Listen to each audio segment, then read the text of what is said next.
Okay, this is better. All right, good morning, everyone. My name is Dan He. I'm an assistant professor in bioengineering here at Penn.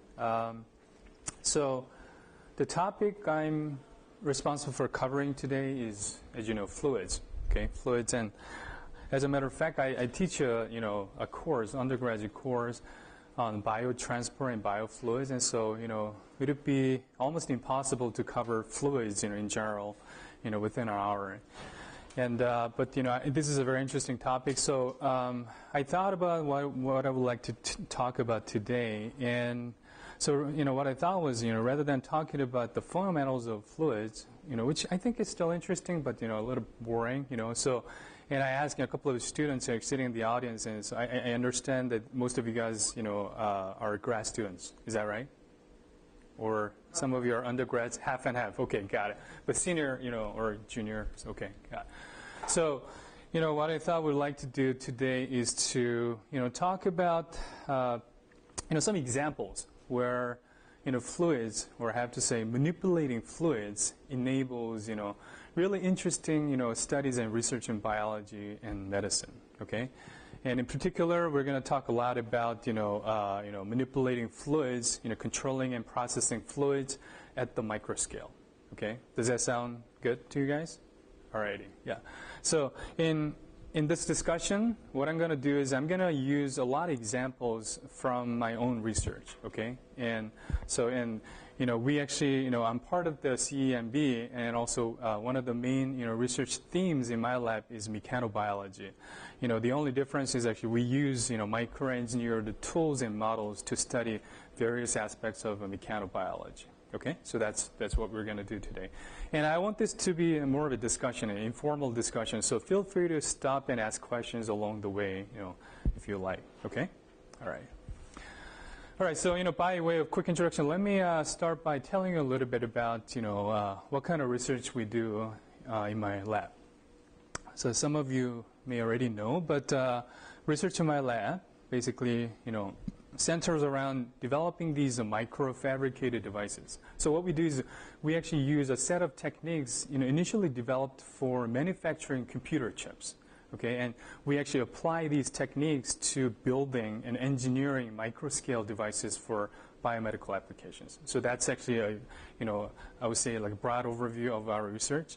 And more specifically, we actually make these microfabricated devices, and then we use these devices to culture human cells, but also we use microengineering and sometimes nanoengineering techniques to do interesting things like mimicking complex structures in the body, and also complex and dynamic environment in the body in ways that have not been possible using traditional cell culture techniques and models. Okay, and here the idea is to use these systems as microengineered models of human organs, but human organs are huge, and so what we're essentially doing is to mimic the repeating functional units of human organs for a variety of applications. We have a long list of potential applications, including drug testing, toxicology screening, environmental monitoring, mechanistic disease studies, and so on. So you might have already heard of these terms, but we call these systems human organs on a chip, tissue chips. Some people use microphysiological systems to describe these, collectively describe these microfabricated devices.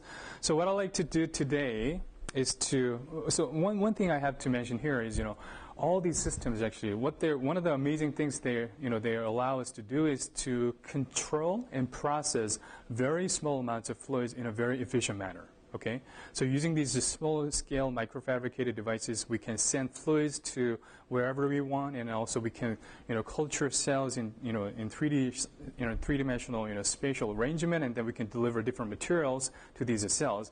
But all these really interesting things, are possible because we have the ability to manipulate and control fluids in a very precise manner in these microfluidic devices. Okay, so what I'd like to do today is to give you a quick introduction to this technology, and perhaps help you better understand what this technology really allows us to do, beyond just manipulating, controlling small amounts of fluids, using a couple of examples of human organ on a chip microfluidic devices that we're developing in my lab. Okay, all right. So let me start by telling you a little bit about microfabricated devices designed to mimic the human lungs. All right, so as you guys probably know, the lung in general is a very, very complex organ, okay? So probably, arguably, the most complex organ in the human body, because I like to say so because I work on, this respiratory system a lot. So the lung in general is, composed of these functional units called the alveoli. So these are microscopic air sacs deep in the lung, as you can see in this animation, that, expand and contract during respiration, okay?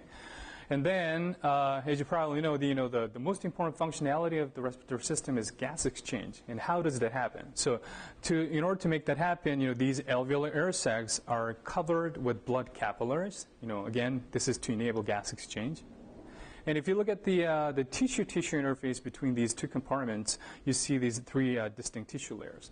So on the air side, lung side, we have a very thin layer of alveolar epithelial tissue. So just you can call it lung tissue.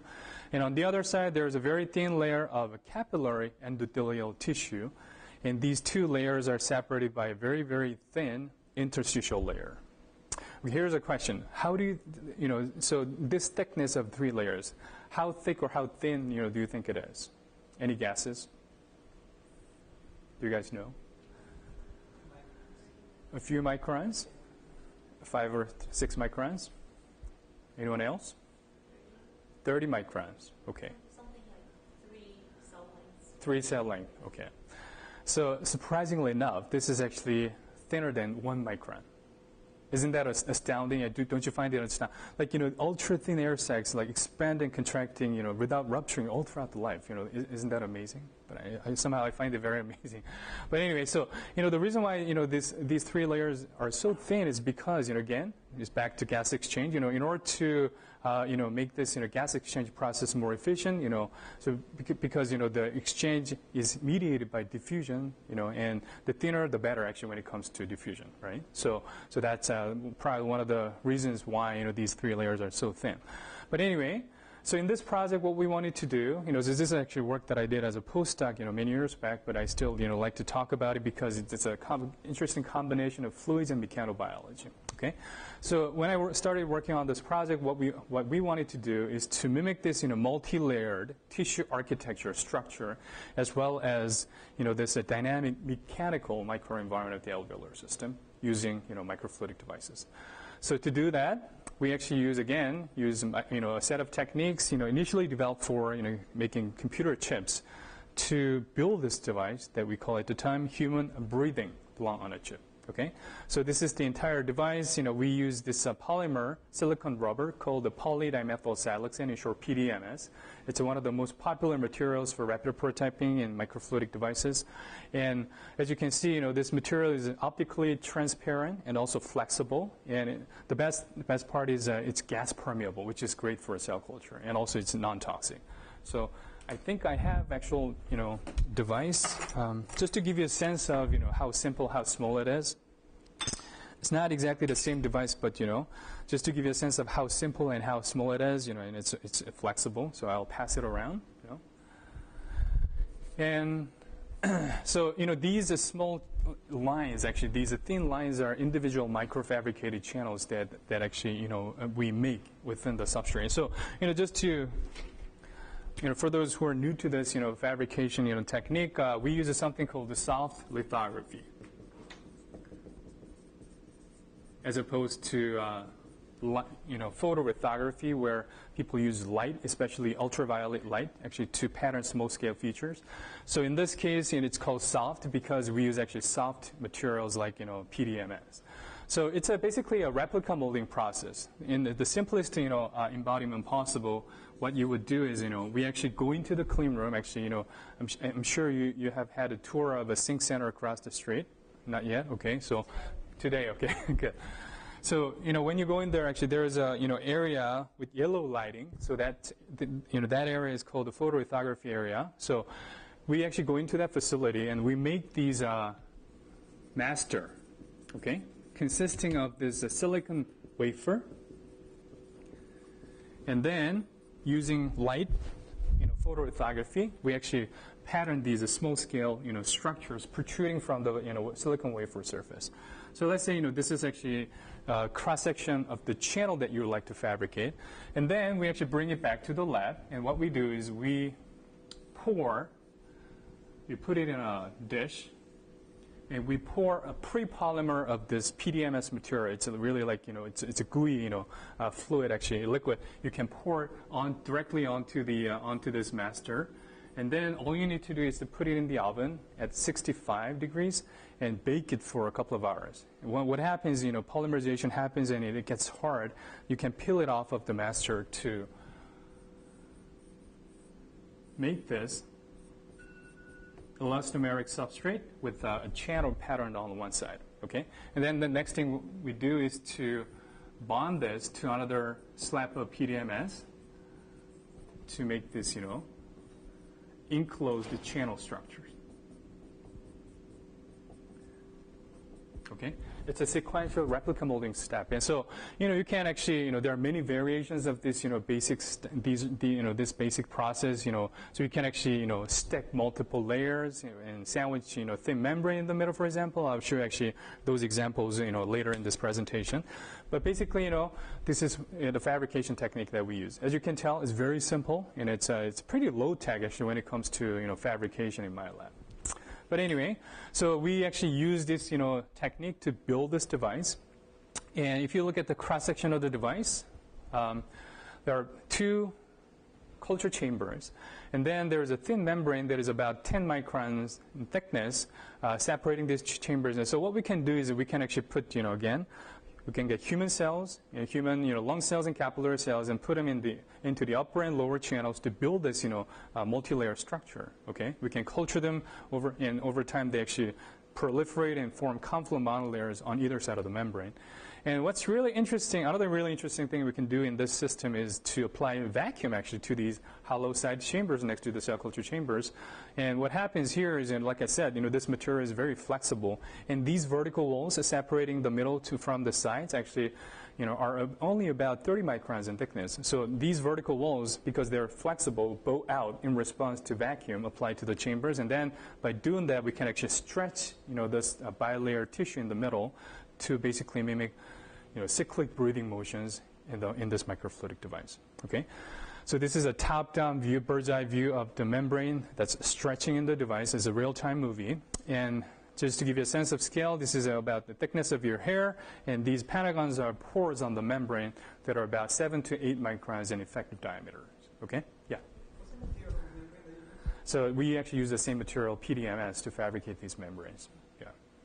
And then what we do is we actually, because in order for cells to attach to the surface, they actually need anchoring proteins, ECM proteins. And so what we do is we pre-incubate the channels with ECM like fibronectin overnight, to help the cells attach. Yeah. Any other questions? Yeah. So we've been talking a lot about substrate stiffness and yeah. how it affects cells. So PDMS is pretty stiff. Stiff, right? yeah. Have you guys looked at how the cells react differently on a stiffer substrate versus a coarse membrane that might be a little bit softer? So not in this system, but we're actually beginning to use softer substrates or natural gel-based substrates in our microfluidic devices. So I'll show you some of these examples later, in this presentation. Yeah. Yeah. I had one question on, so for your master, sure. When you do the photolithography process, do you deposit like a metal or something down, or can you just use the photoresist? Right. So what we do is, we start off with a silicon wafer, and then we deposit a thin layer of a photoresist. Okay. So this is a light-sensitive material. So this is called the photoresist, and then we bring this layer in contact with the photomask. For example, the photomask has a clear, center. Then when you expose to UV, there is actually chemical reaction, that happens here. Okay, depending on the type of PR, the exposed area can, become hardened or softer actually. So in this particular case, this area hardens, and then this area actually dissolves away when you develop actually to give you this. Does that make sense? Okay, yeah. So this is basically and then by changing the thickness of this PR layer, and also the shape of the pattern on your photomask, we actually gain the ability to design our the geometry of our channel. Yeah, I guess just for then the next step when you use the PDMS. Yeah. So you're just using photoresist as that like column. Column, exactly. Yeah. Depositing anything. Right. So this is PR. Yeah. Okay, thank you. Okay. All right. Yeah. Given the resolution of that panel, those layers, so then do you worry about like the diffraction of the UV? So which layer are you asking? This layer. Yeah. Okay. So when you try to design the master, you have the UV coming down, and there's usually some diffractions at the corners of the Right. mask, right? Here, right? You're asking about that. Yeah. So, this actually would matter a lot, if you're fabricating really, really small scale structures. But, the channels that we use, for example, this long channel is about 400 microns in width and, 100 microns in depth. And so, for these, large channels, diffraction, induced effects are, they actually don't matter much, Yeah. Okay. All right. So this is actually stretching, how we stretch the cells. And so what we do, in this device is essentially we actually provide the cells with quote unquote right environment. By right, I mean, physiological environment that cells are used to in the body. So, again, this is actually where fluids manipulation is involved. And so, these are actually, for example, these 4 side channels are vacuum channels. And, for example, upper channel goes from here all the way down here. And then the lower channel goes from here down here. So we actually use these access ports to deliver, different types of fluids to different types of cells. And so what we do is actually, if you think about it, lung cells in the body are exposed to air directly, right? So we actually try to recreate that environment by exposing these lung cells to air. Okay, and then what we do is we aspirate. Initially, we flow culture medium over the cells to help them proliferate and then form confluent monolayer. But once they form a layer, what we do is we aspirate liquid from the top channel to expose the cells to air. Then you might be wondering why we want to actually do that, right? So the reason why we do this is because, first of all, we actually try to recreate the same environment that these cells are used to in the body. But the benefit of that is actually, by doing that, we can actually induce something called cell differentiation. Okay? So where these lung cells, for example, they actually become taller, depending on the type of, there are many different types of cells in the lung, but, depending on the cell type, some of these cells become taller.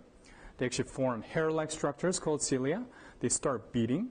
And some of these cells differentiate into, cells called the goblet cells that are responsive for producing mucus. Okay? So you see these dramatic, really interesting structural and functional changes that happen during cell differentiation. And in order to make that happen, you actually expose the cells to the right environment again. Okay? So here, in this case, we're actually exposing these cells to air. And on the capillary side, what we do is if you think about it, the endothelial cells, these are the specialized cells lining the innermost, layer, the surface of your vessels, right? So these cells in the body are always exposed to something called fluid shear stress or hemodynamic shear stress generated by, the dynamic blood flow, right? So to recreate that or to mimic that, what we do is we flow culture medium at high velocities to match the levels of shear stress that these cells experience in the body. Okay? Does it make sense? All right. So that's what I mean by providing the cells with the right environment. And so it takes about a month or so to fully differentiate these guys and then form this nice and also structurally stable bilayer tissue on either side of the membrane. Okay. I'm skipping over a lot of data, but we had to do a lot of biochemical characterization to show that these were indeed physiological human lung tissue and endothelial tissue that we were able to form in this device. Okay. So, this is interesting and good, in that this platform allows us to mimic the structure, a multi-layered structure in the alveolar capillary unit. But what's more exciting is, this actually system or this model also functions like the lung. Okay? What do I mean by that? So, typically, this technology has been around for many, many years. Actually, people, culture, like in the past, have cultured different types of cells in these, teeny tiny microfabricated devices, to mimic, different types of tissue. But, with this technology, with this type of, with these types of systems, what we are now allowed to do is to, put more than one cell type and then let them interact with each other. Okay. So one of the really interesting things that arise, from these multi, tissue interactions is that, we can now gain the ability to mimic complex organ level responses, not tissue level, organ level responses that happen in the human body. So probably this is, to abstract to you guys. And so I want you to actually think about, lung infection as an example. Okay, so during pulmonary infection, for example, these bacterial cells make it all the way down to the alveolar air sacs, and down there what they do is to stimulate alveolar epithelial cells, and also their immune cells, resident immune cells like alveolar macrophages that are crawling around, looking for the foreign materials and pathogenic insults. So they actually stimulate these cells to produce and secrete these chemicals called pro-inflammatory cytokines. Okay, and these pro-inflammatory cytokines actually, via diffusion or cell-cell signaling, what they do many different interesting things. But one of the interesting things that they do is to activate these endothelial cells in the surrounding capillaries. So by activation, I mean they express adhesion molecules like ICAM1, PCAM1, and so on. So in case you're not familiar with this process, this movie might help. So these white blood cells like neutrophils, they circulate in the blood, but they have this amazing ability to sense and recognize these activated endothelial cells, and what they do is that they stick and roll and establish a firm adhesion, and eventually they actually squeeze through these endothelial cells to get into the alveolar air sac. And once inside the air sacs, they start crawling, directly towards the site of infection. This is not exactly how they crawl, but when they get there, actually they try to resolve the infection by eating of these bacteria. This process is called phagocytosis. Okay, it's a very well-known process, and so as far as I know, this is basically how our lung fights off infection. And as far as I know, this is one of the most complex organ level, not tissue level, organ level responses that happen in the respiratory system. Okay, so then the question is, can this microfluidic device, lung on a chip system, mimic this? So let's take a look. Again, using the ability to, deliver different types of materials, deliver different types of fluids. What we did was to, we actually got some, fluorescently tagged the human neutrophils, white blood cells, and put them in the lower, capillary channel. And this movie shows these white dots are neutrophils. So nothing interesting happens. These actually flow by, zip by, without doing anything interesting. But when we put bacterial cells on the lung surface to mimic infection, see what happens. These actually white blood cells now stick to the endothelial cells because these endothelial cells now express adhesion molecules, that I talked about. They're activated. And this is my favorite movie. So this neutrophil sticks and crawls around, and at some point it starts wiggling its way through the capillary cells and one of the pentagonal pores on the membrane to get across the tissue layers from the lower capillary compartment to the upper lung chamber. Okay, the cells are everywhere, but they're not labeled, and that's why you can see them. And following this, you're actually looking at the lung chamber.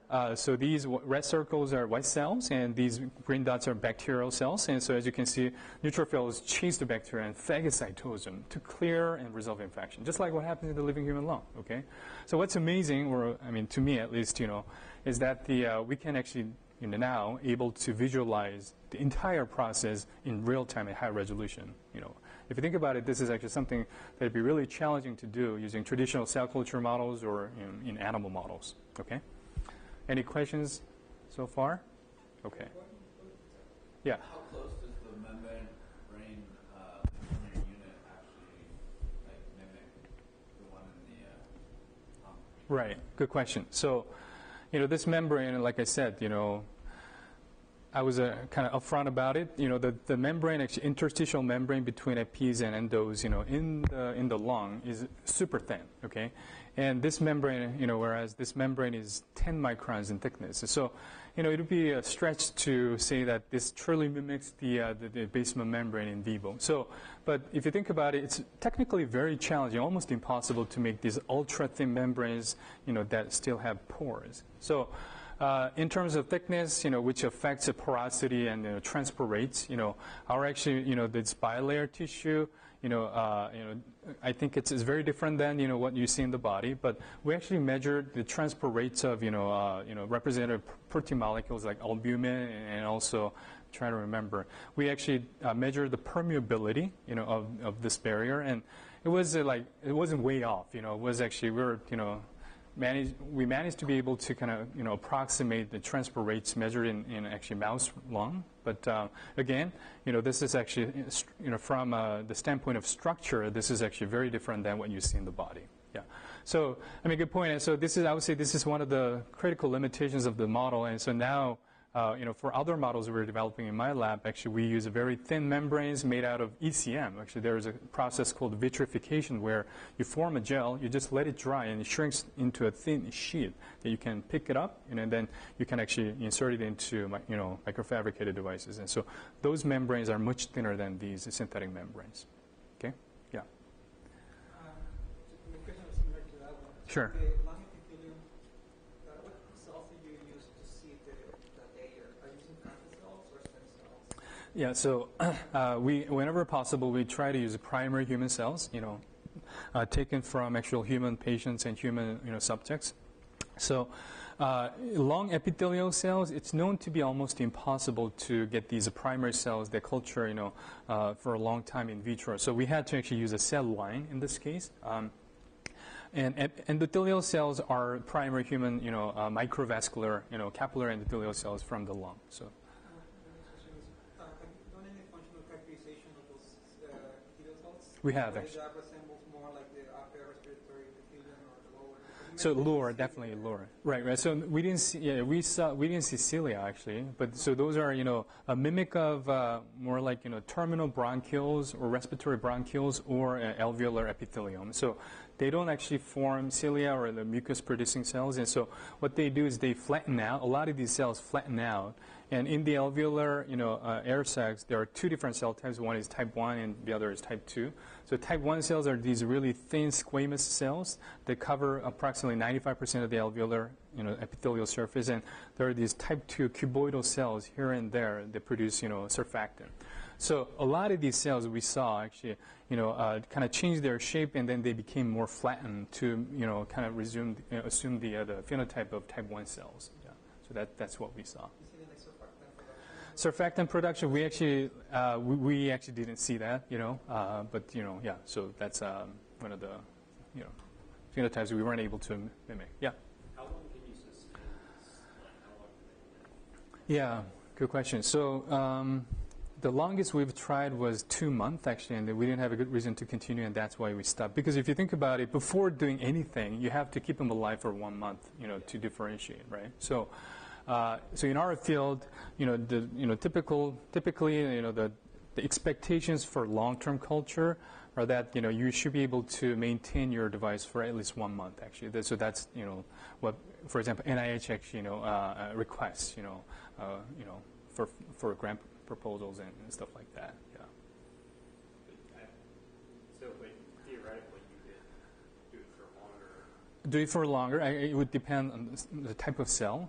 We found that some of these cells are sometimes actually they just don't like this environment. Like we actually have a placenta on a chip. I might have time to talk about it, but those cells, the primary cells, didn't like that environment at all. So it would actually highly depend upon the cell type. Any other? Yeah. Yeah. So this middle membrane is made out of silicon rubber. It's a PDMS, polydimethyl siloxane. Yeah.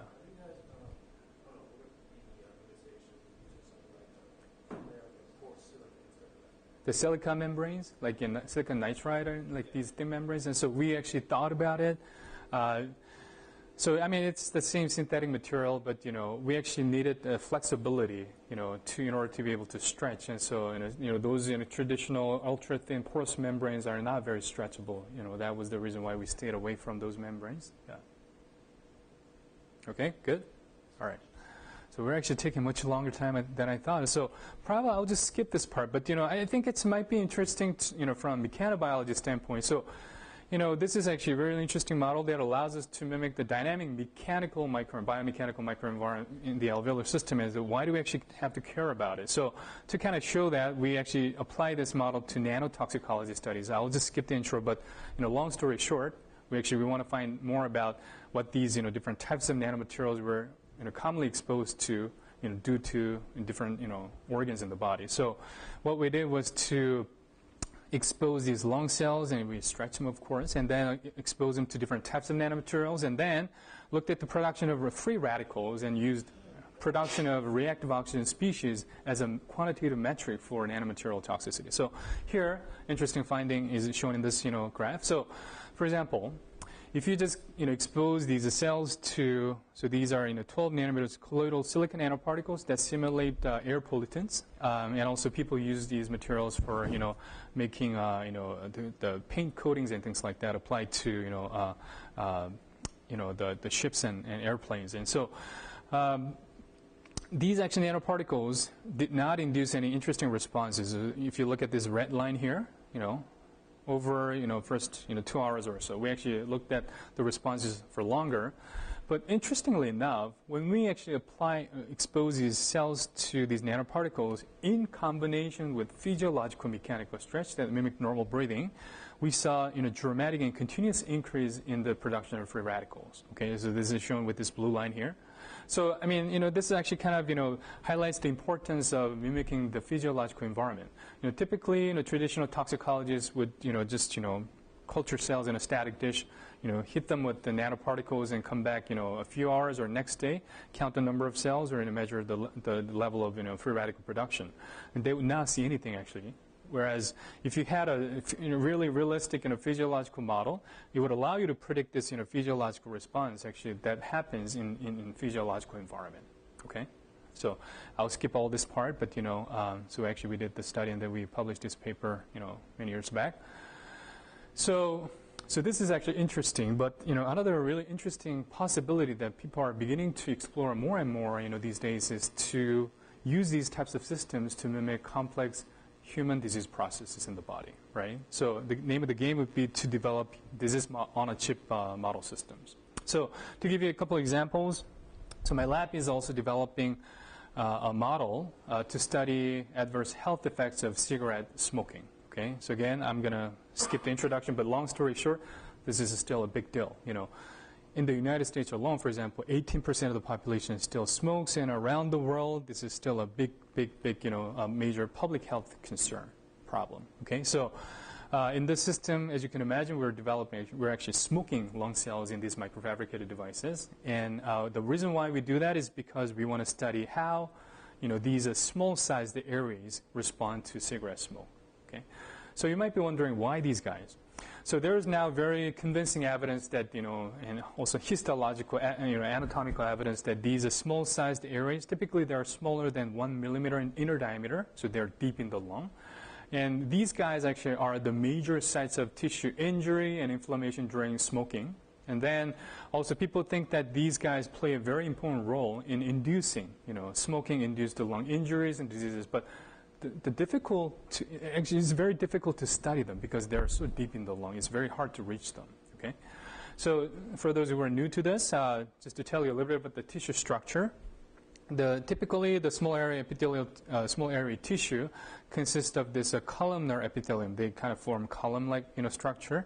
And you see these hair-like or cells with cilia, the hair-like structures on the apical surface. Here and there, you see these dome-shaped cells called club cells or chlorocells, and there are some basal cell like progenitor population along the basement membrane. And this tissue is supported by this connective tissue containing stromal cells like fibroblasts or interstitial macrophages, those immune cells that live in this environment, and also here and there you find the small vessels. Okay, so we wanted to actually mimic this again. The starting point was to mimic this structure. So a very talented postdoc in my lab at Mark, actually. So he's also a CEMB fellow. He's affiliated with this institute, and so he actually came up with this, multi-layered cell culture device. So this is actually more sophisticated in that it's got more layers. So it's got 5 layers, 3 channels, and 2 membranes, porous membranes. So first of all, what we do is we actually, to mimic this, connective tissue, we fill this middle trough, if you will, or opening, with ECM hydrogel. We use a type 1 collagen gel, and when we do that, we include these, primary human lung fibroblasts taken from actual human patients, and then we gel it to form this stroma, okay, connective tissue in the lung. And then we sandwich this guy between these 2 channels lined with epithelial cells and microvascular endothelial cells, actually. So those are, we use the primary human cells in this project. So using this system, we can form this, highly viable. We actually have to culture them for about a month or so, and these are very, very, time-consuming experiments. And within about a month, we can actually form this, nice, highly viable, fully differentiated small area epithelial tissue, as well as this, stable physiological connective tissue. So I think, this is something that we think it's very encouraging and exciting. So this doesn't seem much to you guys, but, let me ask you this again. Have you guys ever, tried to embed, contractile cells in 3D gel and culture them for long periods of time? How many of you guys have tried that? 1. So what happens is, so for example, like, contractile cell, a good example would be, muscle cells, for example, or fibroblasts are very contractile. When you put them in the gel and embed them in the gel, a lot of interesting things happen, but, so, I mean, in your case, in your experiments, do these gels contract over time?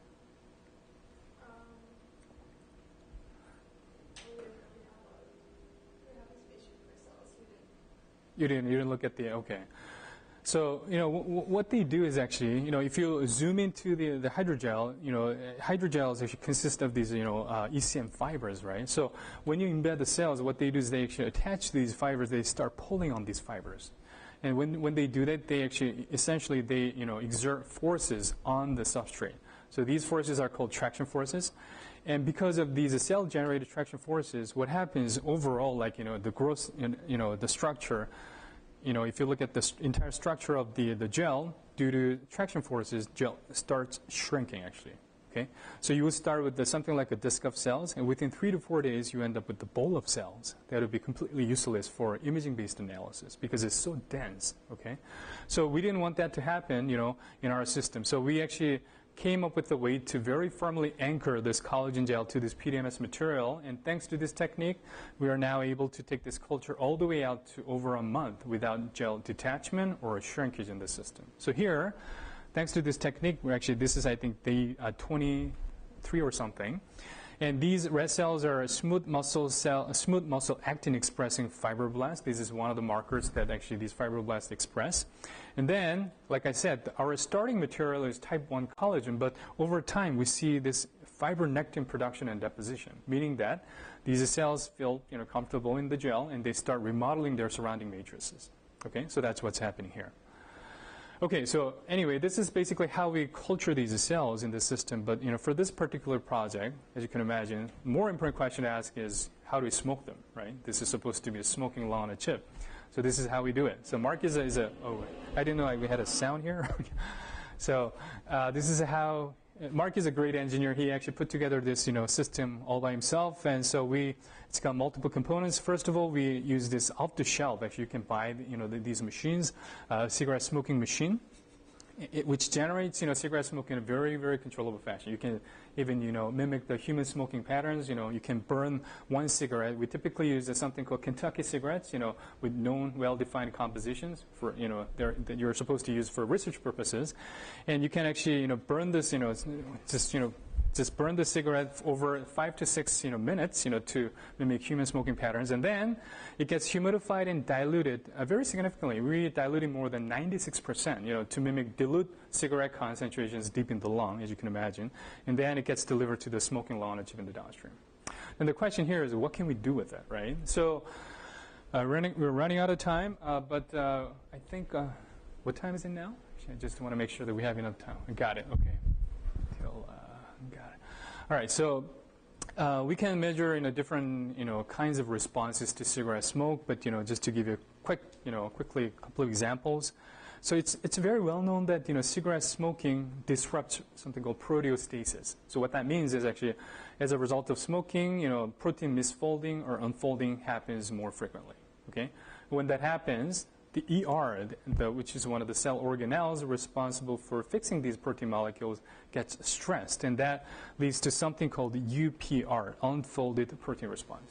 So this is actually emerging topic in smoking-induced lung injuries, and also this is an emerging a disease mechanism in the study of various types of cancer and inflammatory diseases. But anyway, so this micrograph is showing the expression of these two UPR markers in the epithelial cells. As you can see, the levels are very, very low. But if you smoke these cells, just one cigarette over 5 to 6 minutes, see what happens. Within 16 hours, these two UPR markers, are upregulated, very significantly. Okay, and we saw pretty much the same thing in the expression of NRF2, which is involved in antioxidant response. And so, after smoking, just one cigarette over 5 to 6 minutes, within 16 hours, it got upregulated quite a bit. But I have to point out the fact that these are very, very early responses, and if you don't smoke these cells, actually they go back to normal, suggesting that this model has the capacity for recovery, which I think is very important for the purpose of developing disease models. Oftentimes, what people do to develop disease models is to basically harm the cells and try to kill the cells and try to show bad things happen. But if you think about it, we don't die from smoking just one cigarette, right? So our body has amazing capacity for recovery, regeneration, and I think it's very important to remember to mimic these interesting features in vitro disease models. But anyway, so this is actually, these are early responses. And in the longer term, what we found out is, cigarette smoking induces very interesting remodeling responses in the connective tissue. So just to remind you, this is what the connective tissue looks like. Green shows a cell deposited fibronectin, and these red cells show, smooth muscle actin expressing fibroblasts. So when we actually smoke these cells regularly, 1 to 2 cigarettes, for 8 days, see what happens. We see a dramatic increase in both the cell number and also production and deposition of ECM around these cells. So these results together seem to suggest that cigarette smoking induces very interesting fibrotic remodeling in the connective tissue. And which, if you think about it, this is nothing new because chronic smokers and COPD patients, they commonly show thickened airway walls and stiffened airway walls as a result of small airway tissue remodeling. Okay, so we were able to mimic that in the system, and which was encouraging. Now we're actually using this platform to study e-cigs. Okay, so we see more and more people, vaping, and so there's been a lot of controversy. And so, just very quickly, we already saw these images when we tested one of the top-selling brands of e-cigs called Enjoy cigarettes. As you can see here, we saw quite a bit of response, but the extent of these responses, and if you look at these, two in comparison, the extent of these responses was reduced very significantly, possibly suggesting that e-cigs are still bad, but may not be as bad as regular tobacco cigarettes. But we understand how sensitive these issues are, so we're trying to be very careful. And I didn't have time to update my slides, but we're actually validating some of these in vitro findings using those ex vivo whole excised human lung that we get from Penn Lung Transplant Center. We're actually working with Ed Contu. He's a thoracic surgeon here at Penn. We can actually get these unused lungs, healthy lungs from lung transplant center. We can cannulate the lung to pump air in and out of the lung to mimic breathing motions, and also we can perfuse the tissue to keep the entire structure alive for up to 12 hours. Actually, these are very, very expensive experiments, though. It costs about $8,000 per experiment. So these are precious samples. Anyways, and while you're on this, we also have another really interesting platform, especially for mechanobiology research. I got a major funding from NIH 3 years ago to pursue this idea of developing human asthma on a chip. Okay, so one of the fundamental questions, there are many, many interesting questions in this field, but the one particular question I was really interested in was this. So if you think about asthmatics. During asthma attack, one of the really interesting things that happen, one of the hallmarks of asthma is bronchoconstriction, right? These large and small areas constrict as a result of asthma attack, during asthma attack. Then, as you can imagine, the cells are put under very complex kinds of mechanical forces, like compressive forces, tension, and so on. And so there is actually clinical evidence. There was NEJM, New England Journal of Medicine paper published 3 years ago showing that this bronchoconstriction alone was sufficient to induce inflammatory responses and remodeling responses in human asthmatic patients. Okay, so but there's no experimental studies reported in the literature. So what we're trying to do here in this project is to develop an in vitro model that mimics the compression of 3D airway tissue, and try to figure out how those pathological mechanical forces due to bronchoconstriction affect the remodeling responses that happen in the small areas. So here, it's slightly different in that we have this circular lumen channel embedded directly in the gel. We can culture epithelial cells. We can put fibroblasts. We can line this channel with the endothelial cells, and then we can actually, using this special design, we can compress the entire tissue in the lateral direction to mimic bronchoconstriction. That's what these movies are showing. So again, we're actually using this platform for a mechanobiology study. In particular, to answer this question of how those pathological mechanical forces affect the inflammation and remodeling. Okay. Any questions so far? Yeah. I just had a question about the smoking lung on a chip. Do you see the same response whenever you just inhibit or have a lower oxygen content? So can you tell whether the smoking, the chemicals are affecting that response, or if it's just a lack of oxygen? Because I know that also causes stress levels. Yeah. So we could try to measure that, but actually, the short answer to your question is no. So we don't know. We're suspecting that it's mainly the effect of the chemicals, and also there is actually flow, but we actually flow air over the cells anyway, like during differentiation and before smoke exposures. So I would think this would be something specific to the chemical composition of the cigarette smoke that we use. But you're right. So it might affect the oxygen tension in the environment, the concentration of oxygen, because I think it's actually, I don't know exactly, but the cigarette smoke, the chemicals contained in the cigarette smoke, they actually deplete oxygen or in the surrounding environment. Is that right? Or yeah. But anyway, so yeah, actually we don't know. Yeah. Any other questions? All right. Okay, so I think I hope I caught your attention, So again, back to where we started, the topic is fluids. And so, the reason why we're able to do all this was because we were able to control, process, manipulate very small amounts of fluids, for cell culture applications, cell culture purposes. And so by doing that, we were able to differentiate, these cells, and then let them express more physiological phenotypes, expose them to more physiological cues, mechanical, biochemical cues, and so on. Okay?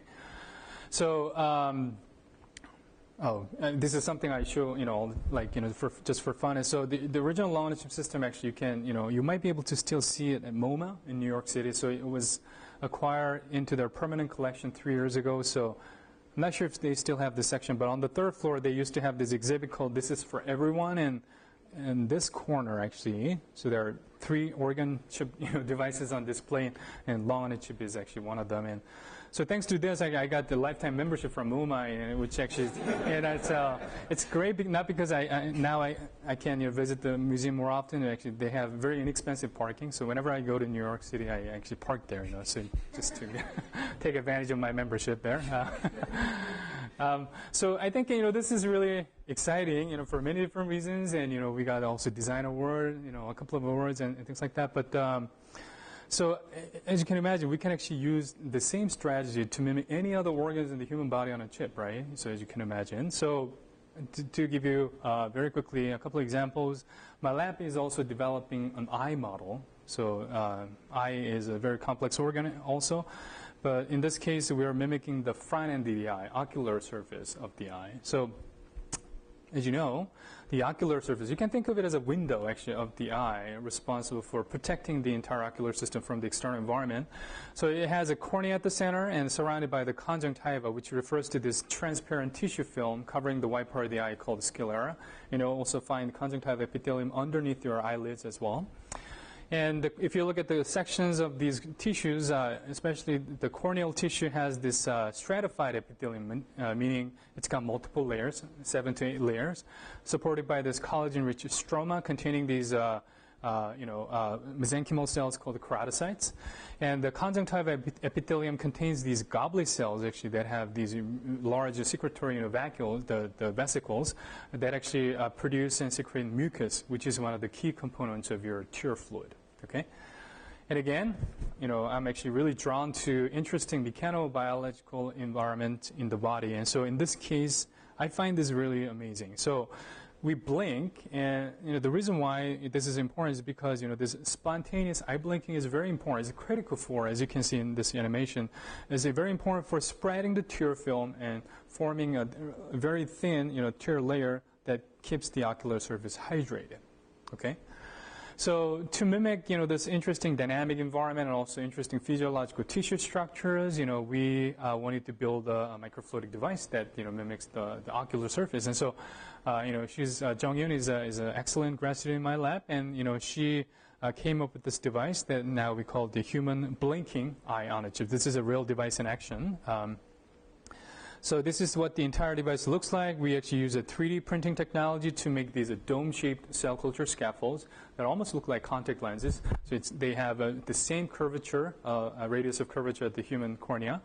And one of the first things that we do to mimic these tissue layers is to inject ECM hydrogel solution along with the human keratocytes into the cavities of the scaffold to kind of reconstitute this stromal layer in the cornea.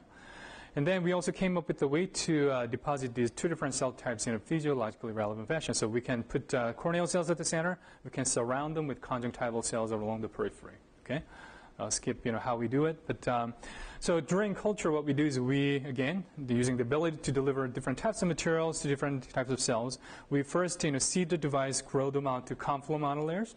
That takes about 3 to 4 days, and then we expose them to air again to induce cell differentiation. Okay, so this takes about another 2 to 3 weeks. Then, as a result of differentiation, these corneal cells that start up as a single layer, become stratified, forming 7 to 8 layers, as you can see in this section. They form tight junctions. They express their typical, the specific epithelial markers like cytokeratin 312. If you were to look at these cells right after culture or right after seeding or right after forming confluent monolayers, their apical surface, will look smooth. But, as a result of differentiation, they form these interesting, structures like microvilli, microplicae. We also, found out that some of these conjunctival cells differentiate into goblet cells that actually produce mucus. Okay, and then we combine this with this electromechanically actuated hydrogel, made out of gelatin to mimic blinking. So let me walk you through what happens here. So this is a tear secretion channel. We inject artificial tear fluid into the channel. We apply a little bit of pressure, so liquid comes out and gets picked up by this sliding eyelid and gets spread on the ocular surface, during this, repeated actuation, blinking actuations. So then the reason why this is important is because this is the mechanism that allows us to form thin physiological tear film on the surface of the scaffold. Then how do we know that? So we actually used this clinically used instrument, OCT, optical coherence tomography. So this is again instrument that allows ophthalmologists to measure tear fluid in human patients. So the measured tear thickness was around 15 microns. And typically the human, physiological tear film thickness ranges from 10 all the way up to 20 microns. So ours falls within the physiological range. You might be wondering, are cells okay? Don't they slough off? And we were here showing that cells remain adherent, viable. And from mechanobiology standpoint, I think this is a really interesting result. So we also found out that the cells, the blinked cells actually, differentiate better. So if you compare these cells cultured at an air-liquid interface alone without blinking actuations, these cells that have been blinked, actually, they increase, cytokeratin 312 expression very significantly. So possibly suggesting that, the physiological mechanical forces due to blinking might be helping these cells, differentiate or express their differentiated phenotypes more efficiently. Yeah.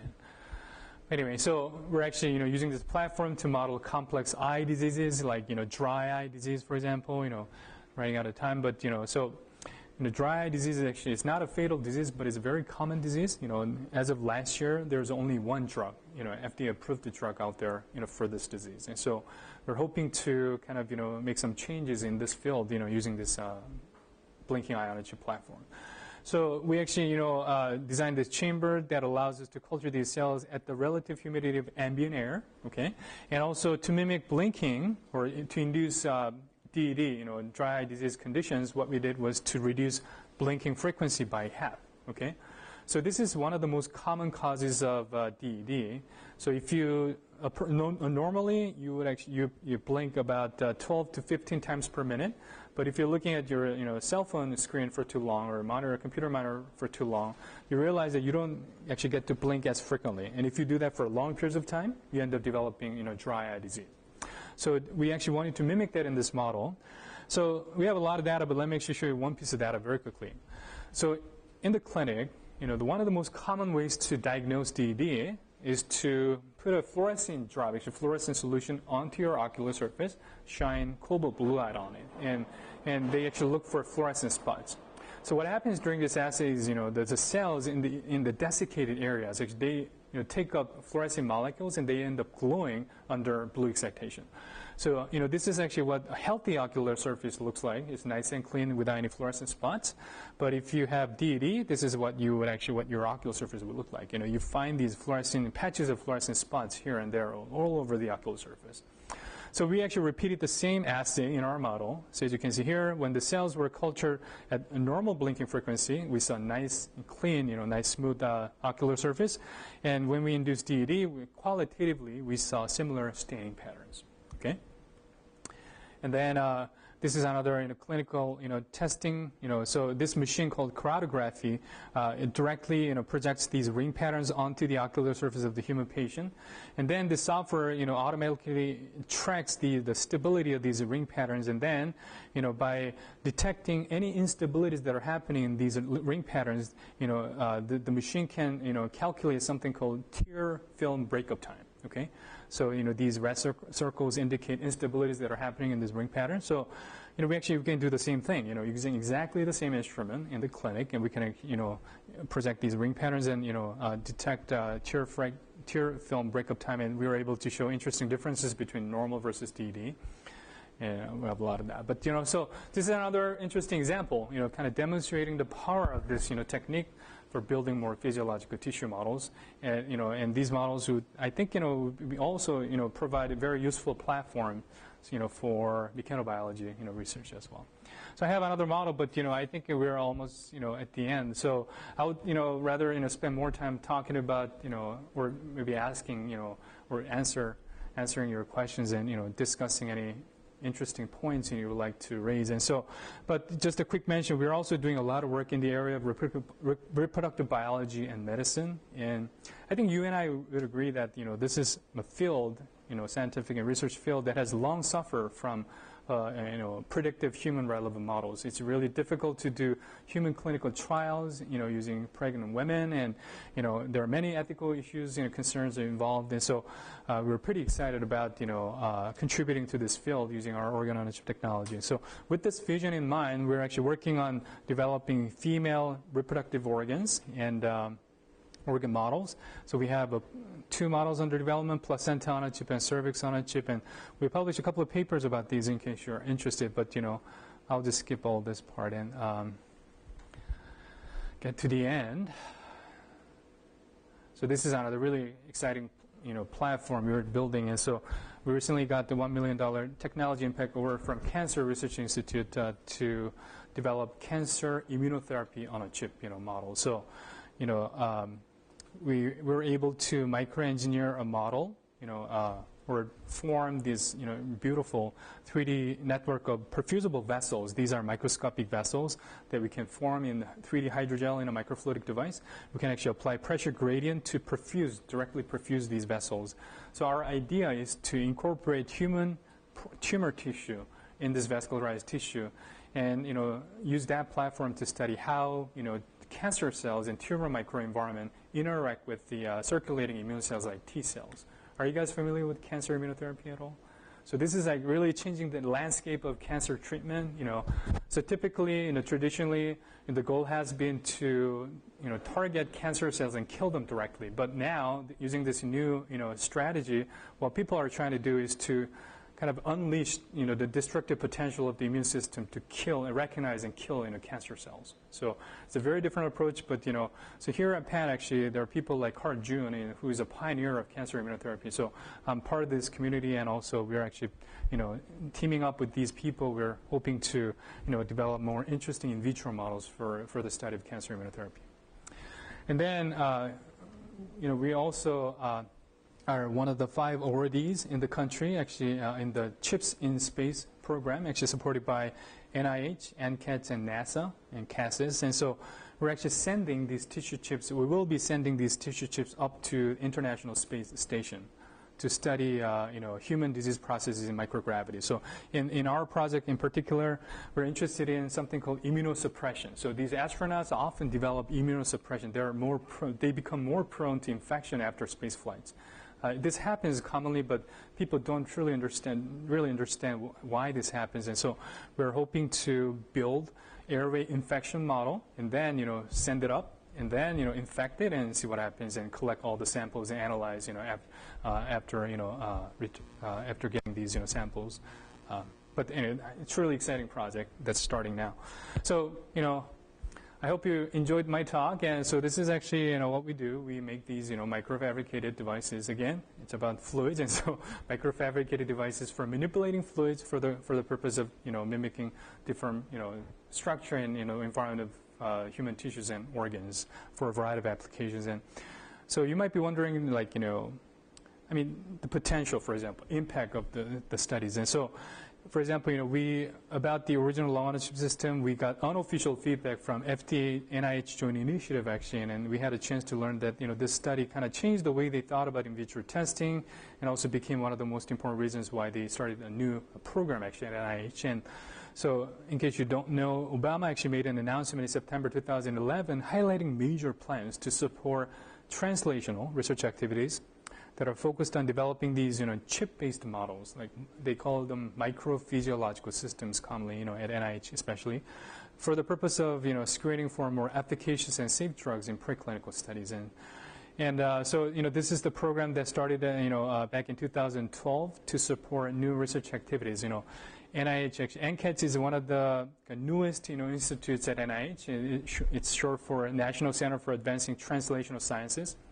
So they're actually, giving out, research grants, and they're also fostering, cross-disciplinary interactions, for those who are interested in developing and pioneering and exploring the potential of this technology. And so we feel, good about this. And we also started a company. This is the spin-out from the Wyss Institute, where the original launch the model was invented. And so I'm also part of the company, and we're actually collaborating and also partnering with the pharmaceutical companies and academic investigators to translate and commercialize this technology into a drug screening platform, if you will. So then I also gave a TEDx talk 2 years ago to talk very specifically about what this technology has to offer in terms of, improving the current drug discovery pipeline. And we also wrote a similar review article for Nature Reviews 2 years ago, in case you're interested. So with that, I'd like to thank my group. These are my collaborators and my funding sources, and I'd like to thank them for their help and support on some of the studies I talked about today. Thank you.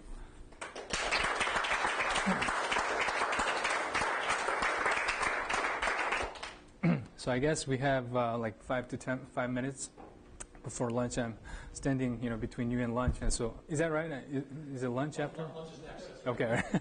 So I like to, but still, if you have any remaining questions, I would be happy to answer. Yeah. So whenever you have your long-on-chip model, and you saw the sort of long-term buildup of the stiff fibers, do you have any idea if you take away the smoke, and then does that go away as well, or is that a permanent? So the fibrosis that's happening. So it's definitely a reversible process we see, and but we haven't, tried really long-term cultures over 1 month actually. So it's a little premature to answer that question, but to a certain extent, those are very definitely reversible, responses. But when is that happen? Like the tipping point, So that's what really matters. And so, but if you think about it, those normal cells would just, might just show reversible responses all the time. But what matters? But if you think about it, in order to truly mimic disease phenotypes, we would have to use diseased cells instead of normal cells. So we have tested COPD cells in these models, and because they already have show very altered, very different phenotypes, they also show very, very different responses to cigarette smoke. The same concentration, same exposure regimens.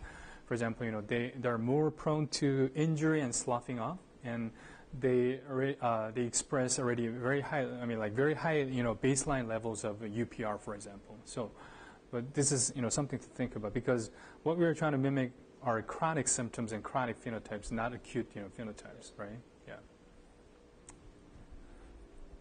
Yeah. This is really fascinating. Do you have any plans for scaling this up and perhaps making some artificial organs, such as artificial kidney or liver? Yeah. So it would be really cool to be able to kind of use this technology to build actual organs, right? So that's more for tissue engineering application, from my perspective. And so, and we also get that question quite a bit, but. First of all, the models and the devices that we use are made of synthetic materials, and so that pose a lot of challenges, to applying this technology directly to tissue engineering applications. But what's something to think about is, as we work more and more on these models, one of the most important things that we get to learn from these models is, what cells like and what cells don't like, actually. So we can actually, we have accumulated a lot of knowledge about, under what conditions the cells, proliferate more and differentiate, better and so on. So we, could potentially use this knowledge to, building, more efficient, better actually, tissue engineering scaffolds for implantation purposes, for building more, like 3D models, vascularized models, that would actually, show better, behavior after implantation and so on. So we actually have thought about, the link between our technology and tissue engineering application along those lines. But, we haven't really thought about kind of scaling up to build the entire organ, actually. Yeah. Yeah. Have you ever thought about, have you guys worked on or thought about linking different organs together on a chip to see how they interact? Yeah, good question. So that's actually one of the most exciting research directions a lot of people are headed in our field. And so I didn't have the time to talk about that today. But yes, it is definitely possible. We can actually mimic, a multi-organ interactions and, mimic whole body physiology by linking these organs, in a physiologically relevant manner. So I'm part of this DARPA team, headed by Don Ingber at the Wyss Institute, as, my former, mentor. So he got $30 million grant from DARPA 3 years ago to build a human body on a chip system consisting of 10 different organs. So we're integrating our placenta on a chip, developed a pen into their human body on a chip platform. And again, this system is for drug, for the purpose of predicting drug responses and, toxicity and, efficacy responses. But yeah, it is certainly possible. Building human body on a chip system, however, actually I have to say it's a very, very complex, undertaking and very challenging, task. As you can imagine, in one chip, we have 3 or 4 different cell types, and it takes a lot actually to maintain the viability of the cells and then also keep these cells happy. And just that's just the one device alone, but to think about expanding to 10 different organs, so it becomes technically really, really challenging. It becomes more of a design challenge, engineering challenge, rather than the challenge rising from biology of these cells. But it's definitely a lot of government agencies, especially DARPA and DTRA, are super interested in building multi-organ models for a variety of applications. But it's underway. Yeah. Good? All right. Thank you, guys. Yeah.